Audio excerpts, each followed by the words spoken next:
கடாரத்தின் கதிரவன். அத்தியாயம் 20. சதியின் முதல் கண்ணி. நேர்மையான படைத்தலைவர் வீர மார்த்தாண்டரின் அந்த எதிர்பாராத சந்திப்பு ஆதவனின் திட்டங்களுக்கு ஒரு புதிய திசையை காட்டியது. அரண்மனைக்குள் தனக்கு ஒரு நண்பன் இருக்கிறான் என்ற எண்ணம் அவனுக்கு ஒரு பெரும் பலத்தை கொடுத்தது. ஆனால் அவன் வீர மார்த்தாண்டரை முழுமையாக நம்ப தயாராக இல்லை. இது சங்கிராமன் தன்னை சோதிக்க விரித்த ஒரு வலையாகவும் இருக்கலாம். ஆதவன் ஒவ்வொரு அடியையும் மிக கவனமாக எடுத்து வைக்க வேண்டியிருந்தது. அவன் முதல் இலக்கு படைத்தலைவன் நாகசேனன். அவன்தான் இந்த சங்கிலியின் பலவீனமான கண்ணி என்பதை ஆதவன் உணர்ந்திருந்தான். அவன் பேராசை பிடித்தவன், அகந்தை கொண்டவன். அவனை எளிதாக சிக்க வைக்க முடியும். ஆதவன் தன் குழுவினருடன் இரகசியமாக சந்தித்தான். நாம் நாகசேனனின் நடவடிக்கைகளை கண்காணிக்க வேண்டும். அவன் யாரிடம் பேசுகிறான், எங்கே செல்கிறான், அவன் வரவு செலவுகள் என்ன என்பதை தெரிந்து கொள்ள வேண்டும்.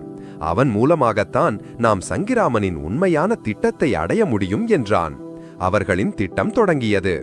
செம்பியன் தன் மாறுவேட திறமையை பயன்படுத்தினான். அவன் ஒரு சீனத்து பட்டு வியாபாரியைப் போல வேடமிட்டு நாகசேனனின் மாளிகைக்குச் சென்றான். அவன் விலையுயர்ந்த பட்டுகளை காட்டி நாகசேனனின் மனைவியின் நம்பிக்கையை பெற்றான்.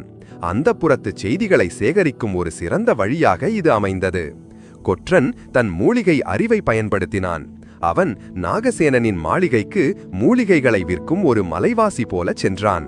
அங்கே அவன் சமையல்காரர்களுடனும் தோட்டக்காரர்களுடனும் பழகி மாளிகைக்குள் யார் யார் வருகிறார்கள், என்னென்ன நடக்கின்றன என்ற தகவல்களை சேகரித்தான். இளமாறன் தன் ஓவிய திறமையால் நாகசேனனை சந்திக்க வரும் ஒவ்வொரு முக்கிய நபரின் உருவத்தையும் அவர்களின் அங்க அடையாளங்களையும் வரைந்து கொண்டான். அந்த ஓவியங்கள் அவர்களின் தகவல் களஞ்சியமாக மாறின.